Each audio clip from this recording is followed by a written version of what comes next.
Hello, welcome to today's webinar on distributed development in SaaS. So today we've got a webinar for you and we're going to be talking about how remote working works, and I will pass over to a couple of my colleagues in a bit to explain how that works.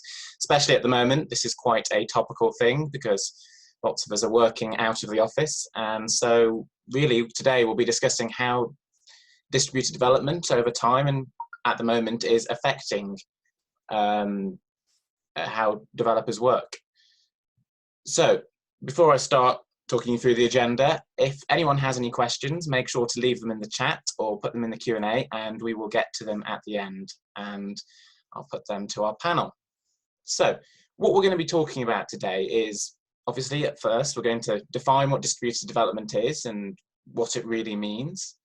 Then we're going to be having a look at the kind of shift in mindset it's causing, because distributed development, working remotely, is quite different to the normal or traditional way of working in the office. And so that's caused a lot of changes. Then we'll be having a look at the kind of challenges it poses. So what do we need to do to incorporate this into our way of working? How do we go about best fixing it? Solutions and automation comes up next. And at this point, we found out the challenges. Well, how do we solve it? Well, we'll be looking at that, and automation is a big part of it because it's quite a large thing to deal with in a manual way. And lastly, we'll be looking at how we measure success. So the most important thing, and what everyone wants, is success. So that's quite a key topic, which we will be covering later. Speakers today, haven't introduced myself yet, I've just realized. My name is Alex, I'm in marketing, and I also am a CRM administrator, so I have experience, in my case, Salesforce. And also today, yes, we're going to be focusing on ServiceNow and Salesforce to some extent. Other speakers we've got today is my colleague Henry, who's in customer success and pre-sales, and my colleague Chris, who is in customer success. So with that, I will hand over to Henry, who will be talking through the first two topics. Henry. Thank you, Alex. So when we're talking about distributed development, what we're referring to really is remote teams working on a project across multiple locations. So project members may not see each other face to face per se, but we're all working collaboratively towards the outcome of that particular project. By definition, this form of work can be quite logistically complicated, and it requires quite sound management to implement successfully. By organising teams of developers and architects working across different geographies and locations, and aligning that vision into one harmonious model, it can be quite demanding. Could you change slide, Alex? From a sort of epidemiological perspective, let's say, companies that are anti-fragile, and that's not to say that companies within the manufacturing or servicing industry that have been particularly hit by the pandemic are fragile. Those anti-fragile companies have got an opportunity to then make a change and enable those teams to work from home collaboratively. Even before we think about COVID-19, remote working was on the rise. And if we change slide again, Alex, this is analysis from Gartner. If we look at the US as an example, in the last 12 years between 2005 and 2017, there have been 159% increase in remote work, 44% in the last 5 years, and we're looking at around 3.4% of the population working remotely. And of course, this goes hand in hand with the growth of new technologies and innovations. But we can all account for much more than that when thinking about how companies post-COVID-19 can move away from more traditional methods of delivery. So if we think about the change in mindset, and what we mean by this really is changes in the description of thinking.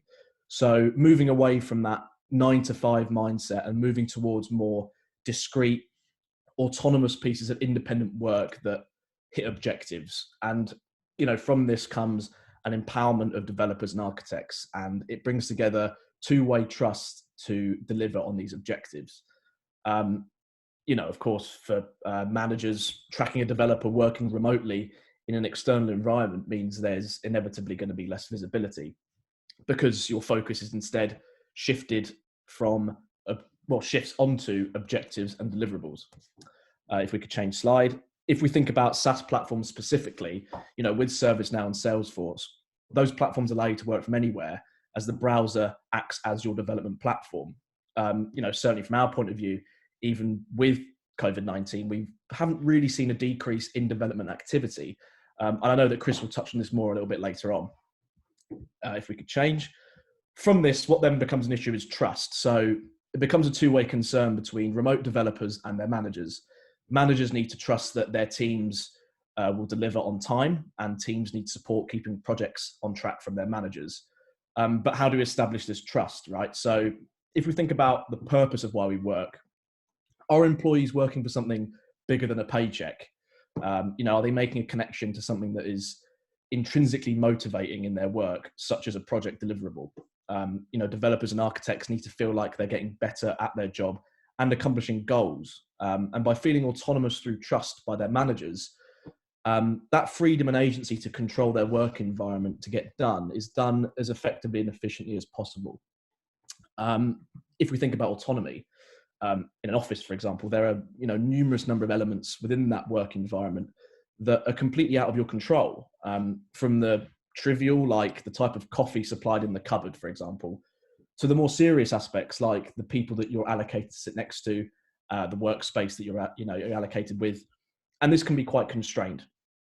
Distributed development then requires a change of mindset as it hinges on efficiency and autonomy, because no longer is success at work indexed on how long you physically spend at an office or at your desk. The focus then turns to outputs and a sense of getting the job done. By default in an office, often teams find themselves merely existing during these work hours. And that's traditionally what counts as a full day's work. Whereas if something heroically productive is completed by autonomous distributed teams of architects and developers located in all sorts of different geographies in 3 hours, does that carry an equal weight? So it's interesting, really, because it links to really the default sense that, in a world of infinite abundance, everyone should have to work rigidly to justify their existence within work.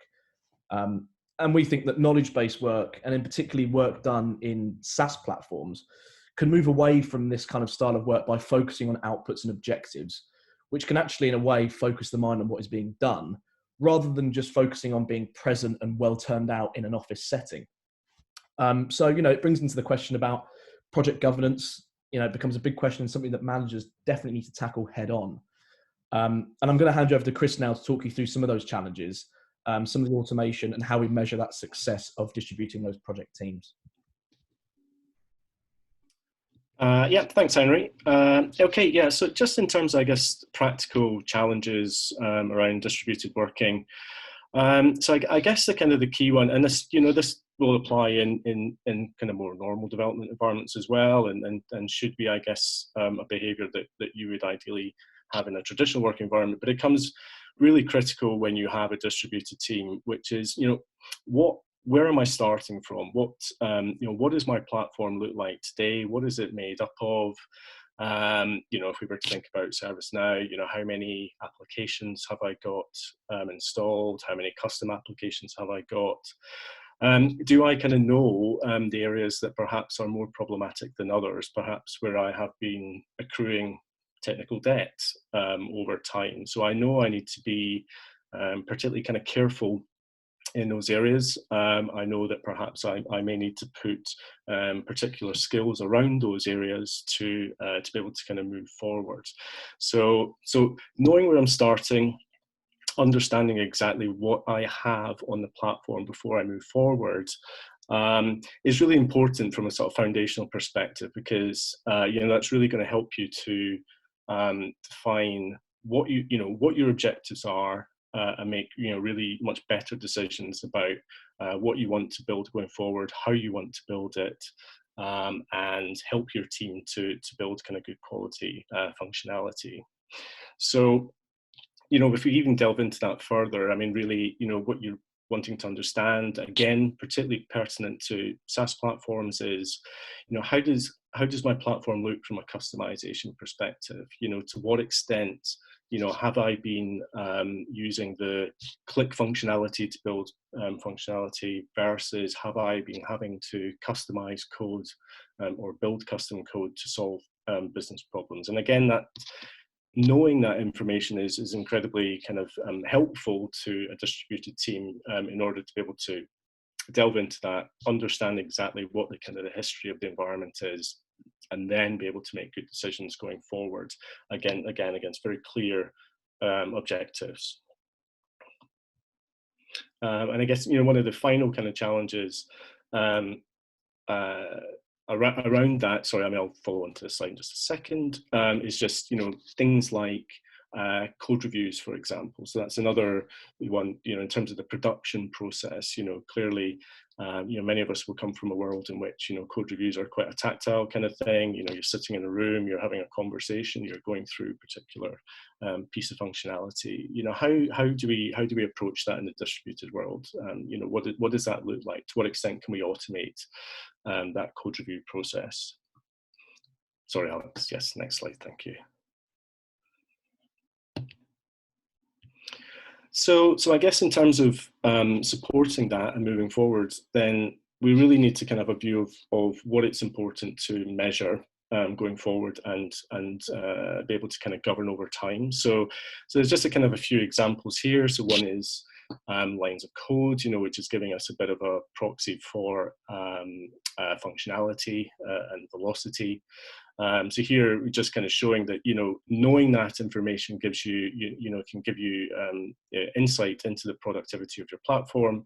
It can also kind of, in this case, can kind of demonstrate actually what's happening out there in the real world. That, two examples of two of our customers, one of whom is pretty much still full steam ahead.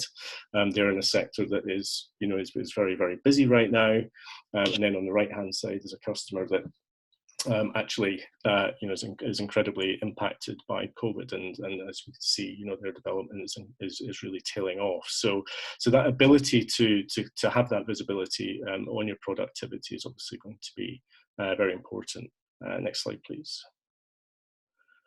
So, and then just another couple of examples of the types of metrics that are incredibly kind of useful when you're managing distributed development. So, as alluded to before, technical debt, both obviously understanding where you're coming from and understanding what you have, but clearly being able to kind of track that over time and to make informed decisions about to what extent you want to address that. Or in particular, you want to ensure that you don't introduce any new technical debt in the platform is obviously very important. And as you can see on the right-hand side here, an example of a customer, that has put a number of controls in place to ensure that that technical debt is stabilizing. And also productivity. So as I mentioned before, lines of code is an example kind of proxy for productivity. Another one in the context of, say, Salesforce could be number of objects being created. In this particular example on the left-hand side, we've got an example of configuration elements in a ServiceNow instance being created. Next slide, please. So I guess in terms of technology solutions and automation solutions for distributed development, in the wider kind of marketplace, obviously there are a number of tools out there now, many of which we use at Quality Clouds, such as Slack, blogging tools such as WordPress, etc., that give you the ability to, asynchronously communicate. So essentially to be able to communicate offline at your own time of choosing on topics. So very important from a distributed perspective, where particularly if you're working across time zones, where it's very difficult sometimes to get people together at the same time for a conference call, you can have these kind of forums where questions can be posed, answers can be responded, and you can build up knowledge. People can, it can be a learning process to that as well. Lots of different ways in which you can resolve concerns using those types of tools. Additionally, obviously, development tools like Jira, Agile 2 within ServiceNow, very powerful as well to assist in that kind of asynchronous communication, both just in terms of articulating very clear requirements and very clear acceptance criteria. So it's, again, very objective-driven development. But also both of those tools do have, pretty good commentary tools where you can have a conversation around a particular topic. And indeed, platforms like Salesforce and ServiceNow also, do have their own chat tools, for example, that can be used to facilitate that kind of discussion. So, and then going into the kind of practicalities of, I guess, governing and measuring the platform, really, you are looking to baseline the platform, as we spoke about before. So really understand where I'm starting from, understand exactly how complex my platform is, how much technical debt, for example, I have, how many applications I've got, what the size of those are, etc. So tools to automate that and to be able to do that very, very painlessly is obviously going to be very, very useful. And the kind of final point is tooling around empowering your developers to work in the best way possible. So in terms of really moving that responsibility, but also capability as far back in that development process as possible, to give your developers the ability to basic code, good quality code to best practice as easily as possible. So essentially for them to be able to have the tools to hand to validate their work, to be confident that they're doing it in the right way for that particular SaaS platform, and be able to prove that both to themselves, to their immediate team, and also to be able to kind of demonstrate that as that code or configuration is propagated up through the development lifecycle.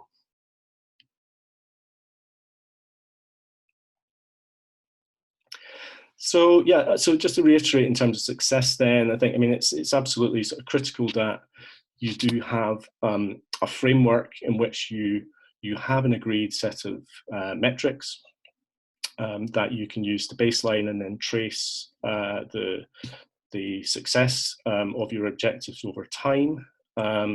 You have ways of measuring the productivity of the team in terms of how much they're producing. So obviously that can be, as I say, productivity figures relative to that platform, such as lines of code or number of objects.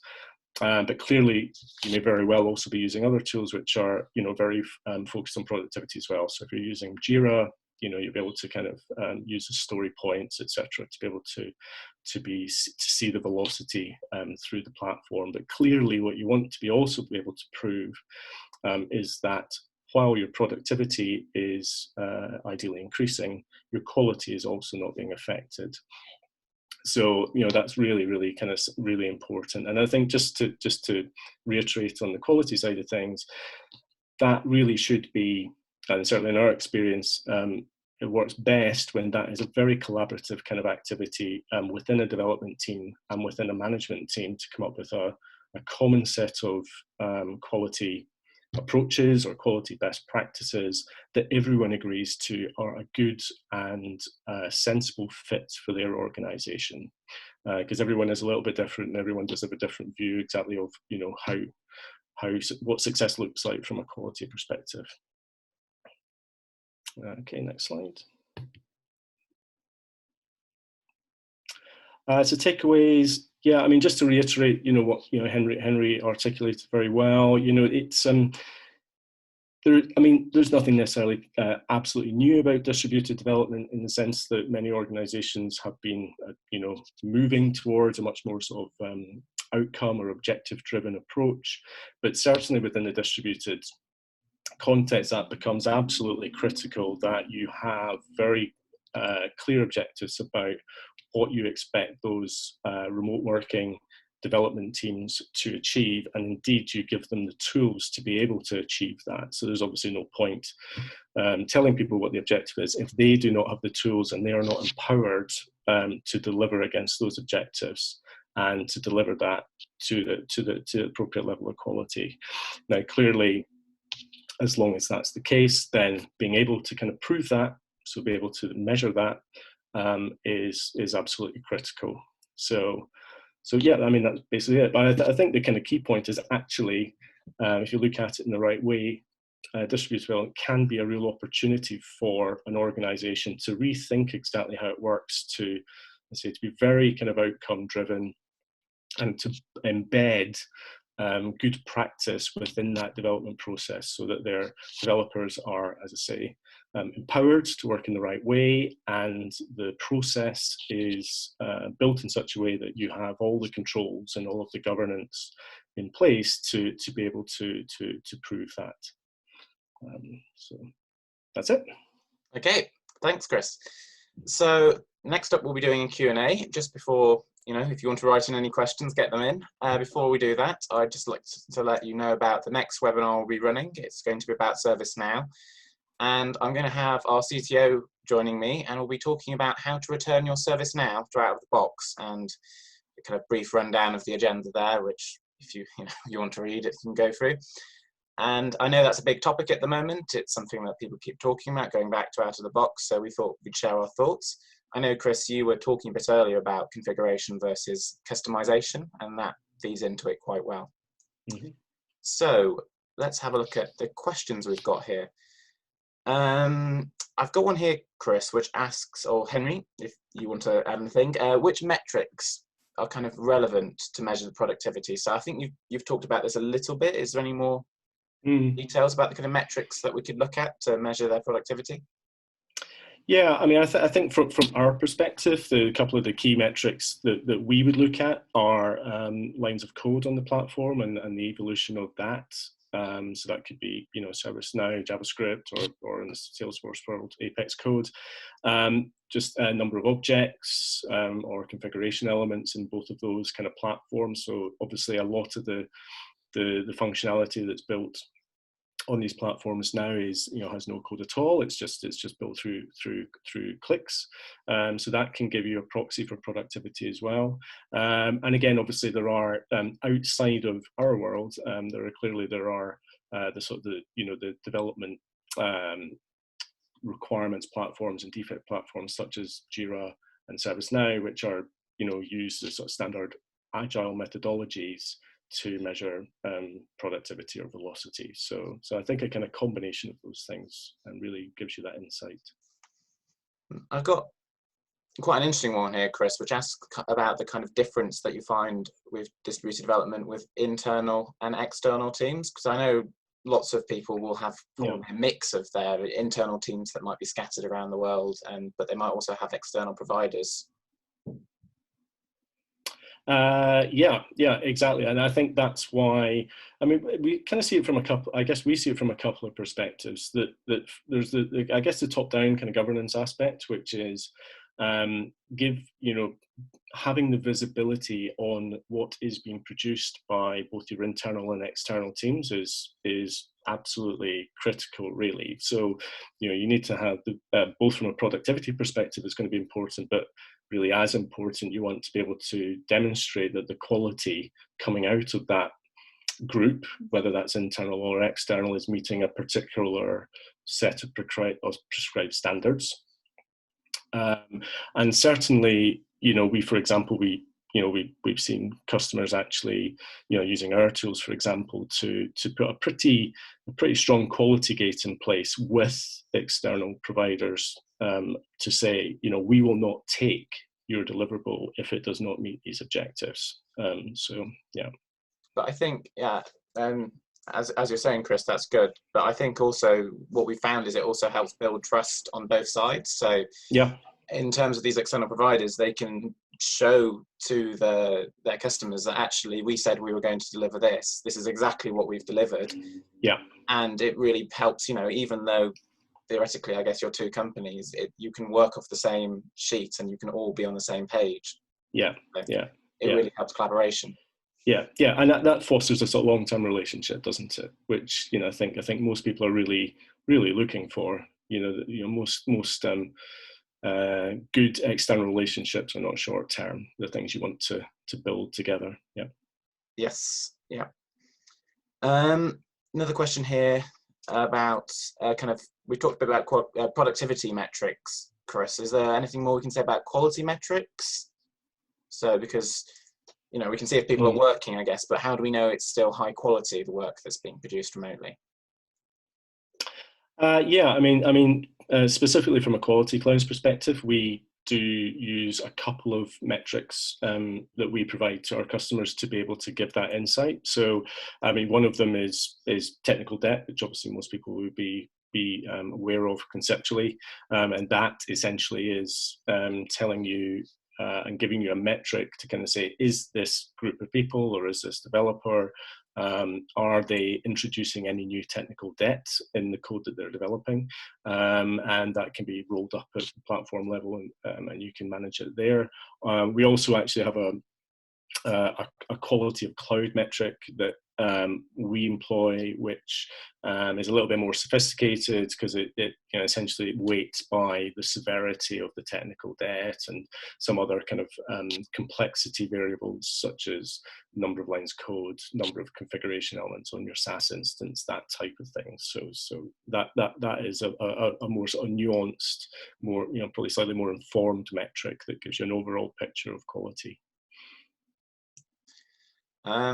Got another question here, Chris, which is probably just worth us sharing anyway, about kind of like our own experience with distributed development. And I don't know if you want to talk about, previously in your career as well, because just to set the scene for people, we have a CTO who quite often does work remotely. So obviously at the moment he is, but even normally he quite often doesn't work in the same office as everyone else.